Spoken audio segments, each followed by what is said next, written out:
एक तरफ हेडो फिरी अचो हेडो अचो हेडो सब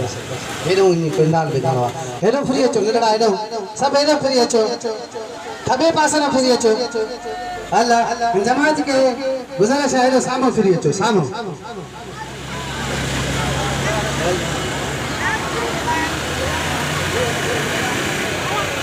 अल्लाह हेडो फिरी अचो सामो छोकरा हेडो झंडा न वाला हेडो फिरी अचो मेरे सामने फिर अचो ऐसे तुम भी कुछ मेहनत इंशाल्लाह ताला मेहनत करेंगे हेडो हेडो हेडो सामने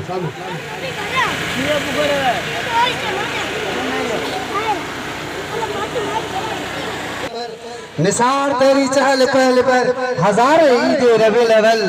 सारी इब्लीस के जहां में सभी तो खुशा मना रहा है बोली सुभान अल्लाह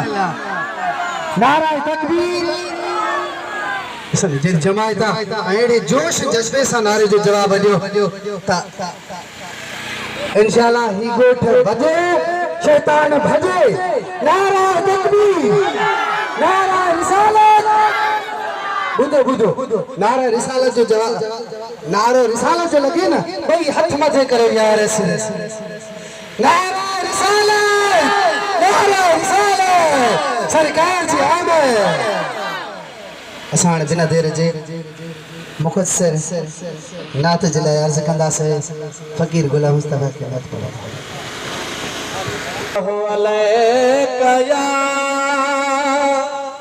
या रसूल अल्लाह वसल्लम अलैका या हबीब अल्लाह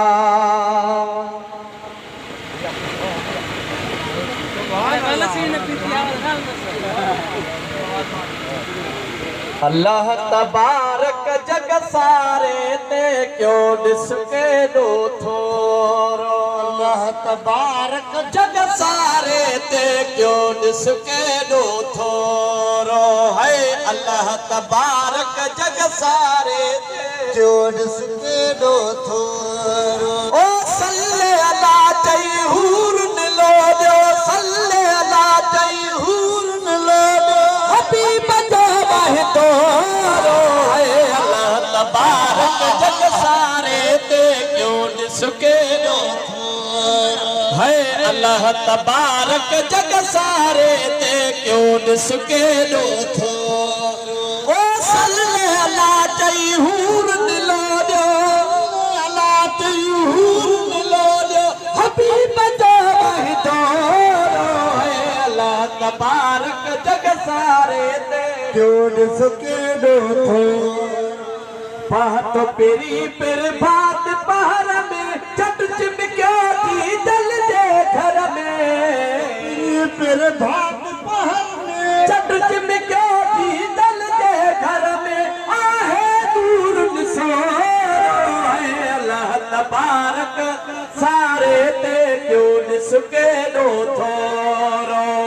अल्लाह तबारक जग सारे ते क्यों दिसके दो सल्ले अला तैहूर लो दो सल्ले अला तैहूर लो ओ हबीब जो तो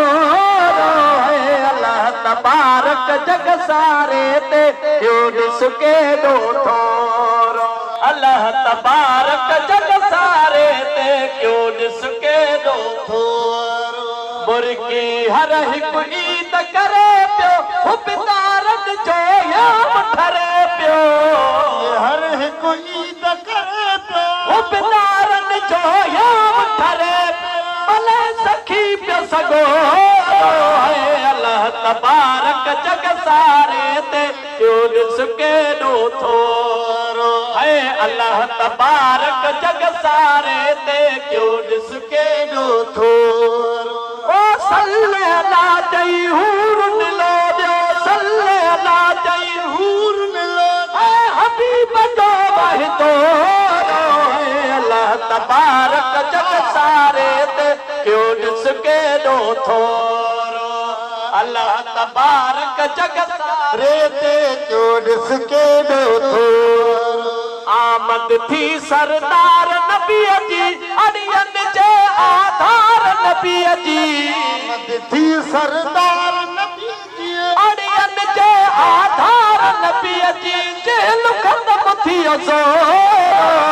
अल्लाह तबारक जग सारे ते जो ॾिस केॾो थोरो